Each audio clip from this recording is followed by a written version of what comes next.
कल आज daily cricket में एक सवाल किया गया था।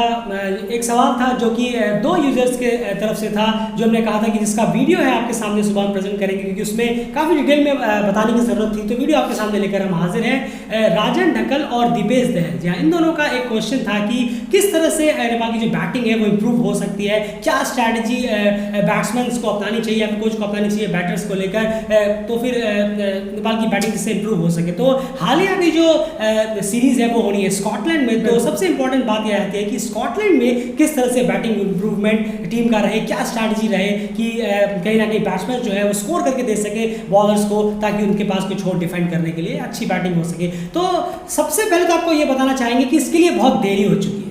जी हाँ। ये क्लियर जरूर है कि ये कोच सर पर डिपेंड करता है कि वो इस चीज़ की तैयारी कितने पहले से करा रहे थे या फिर नहीं करा रहे थे, क्या स्ट्रैटेजी उन्होंने बैट्समैन को दिया था या फिर क्या एक प्लान बनाकर दिया था, वो कोच पर डिपेंड करता है। अभी अचानक से कुछ स्ट्रैटेजी अपनाना और वो सक्सेस हो जाना, ये बहुत बड़ी बात हो जाएगी, क्योंकि ये इसकी तैयारी जो है वो पहले से होनी चाहिए थी। लेकिन फिर भी क्या ऐसे स्टेप्स हैं जिसको ध्यान में रखते हुए नेपाल के बैट्समैन को स्कॉटलैंड कंडीशंस में बैटिंग करनी होगी। एंड सबसे पहले फेस टू फेस बात करें, 1 से 10 ओवर के बीच में किस तरीके की स्ट्रैटेजी बैटिंग टीम की रहेगी। ज़रूर देखिए, आप 1 से 10 ओवर जो कि बहुत टफ होने वाले हैं आपके कंडीशन में, थोड़ा सा विंड चलेगा। विंड तो खैर वहाँ चलेगा ही, शुरुआत सुबह अर्ली मॉर्निंग में, और फिर नून जब इवनिंग का वक्त आएगा तब भी थोड़ा बहुत वहाँ पर आपको ब्रीज चलता हुआ दिखेगा, पर इस मिड में थोड़ा कम ज़रूर दिखेगा। पर शुरुआत में बहुत ज़्यादा दिक्कत होगी। वो एग्जैक्टली लीव करने वाला टाइम होगा।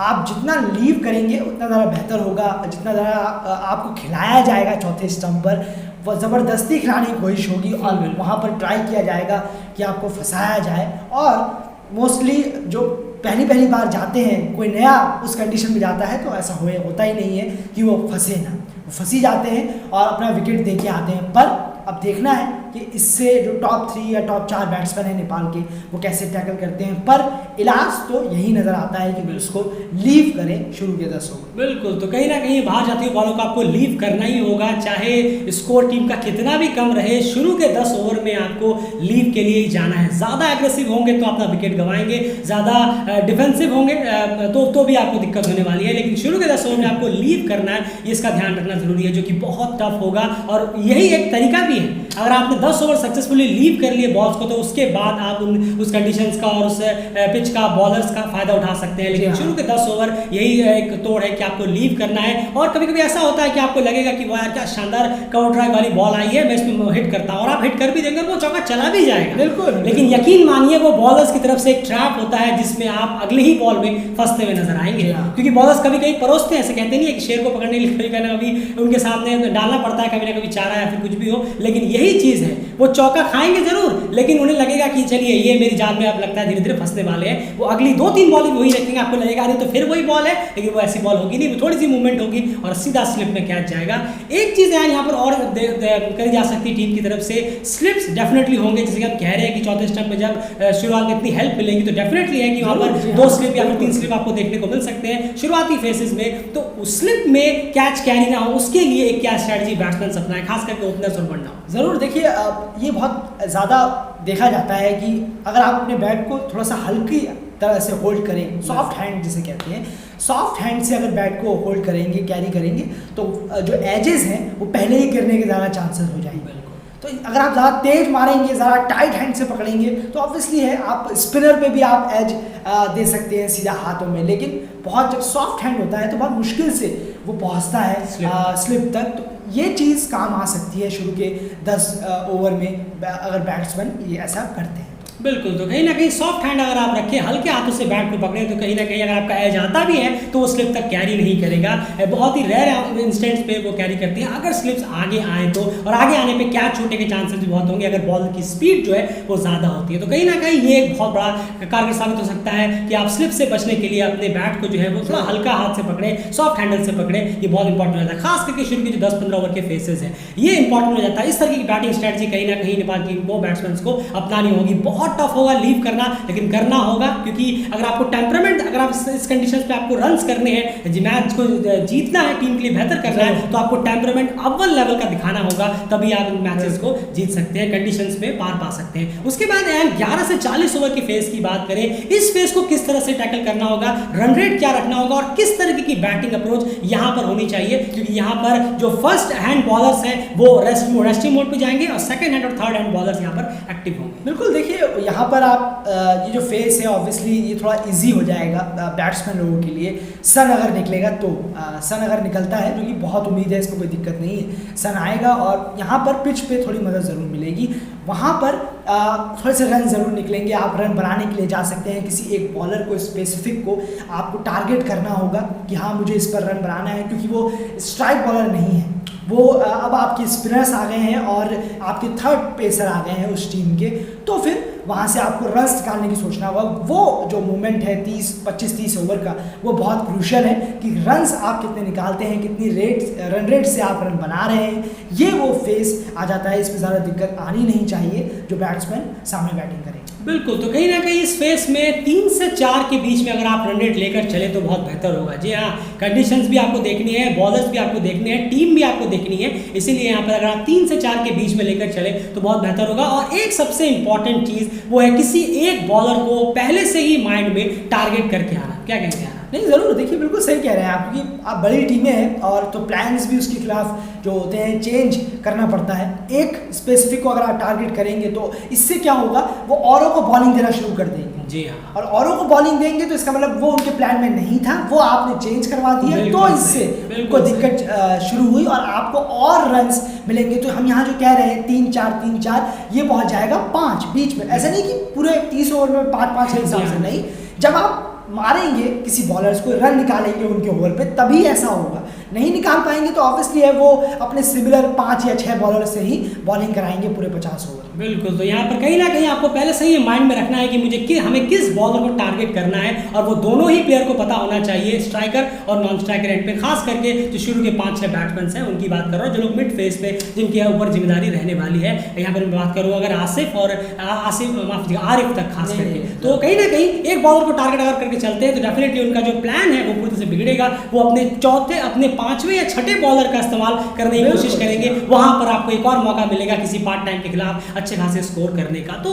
देखिए वनडे क्रिकेट में, खास करके वनडे और टेस्ट में भी, तो यहाँ बात वनडे क्रिकेट में आपको कुछ प्लानिंग और एग्जीक्यूशन की भी जरूरत होती है बड़ी टीमों के खिलाफ। ये नहीं कि आप सिर्फ रन करे जा रहे हैं, आ गए बस बल्ले में रन शॉट लिए जा रहे हैं T20 की तरह, तो बस कुछ ना कुछ बन जाएगा, मैच हम जीत जाएंगे। यहाँ पर आपको बहुत स्ट्रॉन्ग प्लान्स और एग्जीक्यूशन की जरूरत है। सिर्फ प्लान बनाने से भी नहीं होगा, एग्जीक्यूशन की जरूरत है, और सिर्फ एग्जीक्यूशन करने से नहीं होगा, कुछ भी एग्जीक्यूशन नहीं होगा, उसके लिए एक प्रॉपर प्लानिंग की भी जरूरत होगी। तो ये कहीं ना कहीं चीजें फेस हो जाती है। लास्ट फेज की अगर मैं बात करूं, यहाँ जो 41 से 50 ओवर का फेस होगा, डेफिनेटली डेथ बॉलिंग होगी। इतना आसान बिल्कुल भी नहीं होगा कि उनके खिलाफ आप अबव 6 इतने आसानी से करने लगे। आपको सामने टीम भी देखनी होगी, लेकिन फिर भी क्या स्ट्रेटजी अपनाई जा सकती है? अगर आपने शुरू के 2 जो हमने स्ट्रेटजी बताई उनको अगर आपने बॉक्स को टिक किया तो डेफिनेटली ये तीसरा स्टेप, इतना चाहे बॉलिंग कैसी भी हो, आपके लिए आसान राह जरूर लेकर आएगा। बिल्कुल, और अगर आपके विकेट्स काफ़ी बचे हैं, काफ़ी भी नहीं तो 1 या 4 या 5 विकेट बचे हैं और एक कोई प्रॉपर बैट्समैन है अभी वहाँ पर पिच पर, तो ये बहुत ज़्यादा इस 10 ओवर में रन निकालने के काम आ सकते हैं। और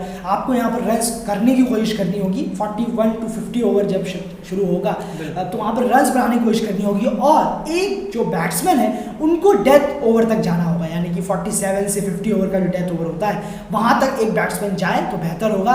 रन्स निकालें, आप खुद भी रन निकालें और अदर वाले को बोलें, सामने वाले को, कि आप थोड़ा तेज खेलो, मैं यहाँ ज़रूर निकालूंगा, मैं डबल ओवर ज़रूर निकालूंगा, पर सामने वाला जो है वो थोड़ा सा और स्पीड से बढ़ाए। क्यों? क्योंकि अगर जो जमे हुए बैट्समैन है अगर वो 42-43 ओवर में चले गए तो टीम ऑल आउट हो जाएगी। और ये हमने देखा भी है। बिल्कुल सही कहा आपने, 46 या 47-48 ओवर तक ढेर हो जाएगी, कोई फायदा नहीं होगा अगर वो जमे हुए बैट्समैन, चाहे वो 40 रन पे जमे हुए हो, पर जमे हुए हैं, अब वो अगर विकेट अपने गंवा देते हैं तो उनको थोड़ा धीरे खेल के, जो सामने वाले हैं आपके पार्टनर, उनको बोलिए कि आप थोड़ा स्पीड करिए, रन बनाइए, मैं भी यहाँ से डबल सिंगल जो भी मुझे मिलेगा मैं यहाँ बनाऊंगा। पर डेथ ओवर आते ही मैं पूरा एकदम 6 गियर 8 गियर 10 गियर में हो जाऊंगा, जो भी एक है मैं सीधा वहाँ चला जाऊंगा और ये 4 ओवर में बहुत रन बनाने की कोशिश करूंगा। और आदिल आलम की जो बात है ज़रूर बताइए आप। जी हाँ, आदिल आलम की जहाँ तक बात है तो आदिल आलम को प्लीज़ कोशिश करिए आप कि उन्हें जितना लेट हो सके उतना भेजिए।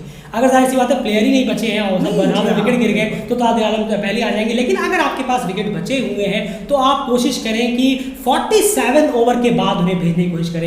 जितनी कम बॉलें उन्हें आप देंगे उतना ज़्यादा बेहतर होगा, ये डेली क्रिकेट का कहीं ना कहीं मानना है। आप जितनी उनको कम बॉलें उतना बेहतर है, जितना उनको पीछे भेज सके। अब ये भी मैं नहीं कह रहा हूँ मैं कि आप करण और माफ कीजिएगा सोमपाल करण या संदीप अगर आप उनसे ऊपर भेज दें, ऐसा नहीं। जब आपके proper allrounders batting plus allrounders खत्म हो जाए तब आप लास्ट में आदिल आलम को वहाँ पर भेज, जितना लेट हो सके भेजने की कोशिश करें तो बहुत बेहतर होगा, क्योंकि जितना उनको कम बॉलें मिलेंगी वो उतनी ही खोल के खेलेंगे, तेज खेलेंगे। और यकीन मानिए अगर उन्होंने 6 बॉलों में भी उनका बैट कनेक्ट कर गया तो उन 6 बॉलों में 25 से कम रन नहीं आने वाले, जो 25 रन बहुत क्रूशियल साबित हो सकते हैं आपके इस स्कोरिंग में। तो कहीं ना कहीं ये बैटिंग स्ट्रैटेजी अगर टीम अपनाए तो बहुत जरूरी होगा। लेकिन सबसे टफ जो है मुझे डेली क्रिकेट को अभी भी लगता है कि अगर आप शुरू के 10 ओवर में लीव करने में कामयाब हो गए, वो फेस आपने कामयाब कर लिया, तो इतना बड़ा भी कोई रॉकेट साइंस नहीं होगा कि आप 200 के स्कोर को क्रॉस ना कर पाए। क्या कहेंगे आना? ज़रूर। और फर्स्ट टाइम है, इसी का डर है कि फर्स्ट टाइम में कोई इतना कर नहीं पाता है। जैसे मैंने शुरू में कहा हमने कि कोच को इसके लिए तैयारी पहले से करानी चाहिए। बिल्कुल सही कहा आपने, क्योंकि एक कंडीशन के हिसाब से तैयारियां होती हैं। आप उस कंडीशन में जाके अगर प्रैक्टिस मैचेस खेलते, उन क्लबों के साथ खेलते तो समझ में आता। आप वहाँ पर बहुत टाइम से हैं, 10 दिन 15 दिन से मौजूद है या 5-6 दिन से मौजूद है, तो उस कंडीशन के हिसाब से है, वेदर के हिसाब से है। लेकिन आपने डिफरेंट वेदर में प्रैक्टिस मैच खेला, डिफरेंट पिचेस में आपने प्रैक्टिस मैच खेला, तो यहाँ आकर T20 मैच भी खेला, बताइए। हाँ, तो उसका फायदा यहाँ आकर मिल पाना वो देखना होगा, वो प्लेयर के प्लान्स पर एक्सिक्यूशन पर ही बिलीव होगा। वरना एज ए परफेक्ट देखा जाए, एज अ फैक्ट देखा जाए तो बहुत मुश्किल नजर आता है। बिल्कुल मुश्किल आता है। लेकिन यही सब स्ट्रैटेजीज हैं जो कहीं ना कहीं, जैसे कि आपने क्वेश्चन पूछा कैसे इंप्रूव हो सकती है, तो यही स्ट्रैटेजीज अगर बैट्समैन अपनाते हैं तो बहुत ज़्यादा एक अच्छा पॉजिटिव रिजल्ट देखने को मिलेगा। लेकिन आप खुद देखिएगा इतना आसान नहीं होगा लीव करना, उसके लिए बहुत तैयारियां करानी पड़ती हैं। कोच की इन्वॉल्वमेंट उसमें 100 नहीं 200% चाहिए होती है, और खास करके कंडीशंस को देखते हुए ये बहुत ज़्यादा टफ होने वाला है। देखेंगे कि आखिर क्या रिजल्ट निकल कर आता है। लेकिन यही स्ट्रैटेजी, उम्मीद है कि राजन और दिपेश आपके आंसर हमें देने की पूरी कोशिश की है। प्लीज़ वीडियो को लाइक करिए, शेयर करिए ताकि ज़्यादा लोग इसे सुन सके, और चैनल को सब्सक्राइब जरूर कर लीजिए। इस सीरीज से रिलेटेड लगातार अपडेट्स आपको हमारे वीडियोस के थ्रू या फिर कम्युनिटी के थ्रू मिलती रहेंगी। ट्विटर और फेसबुक पे भी फॉलो जरूर करिए।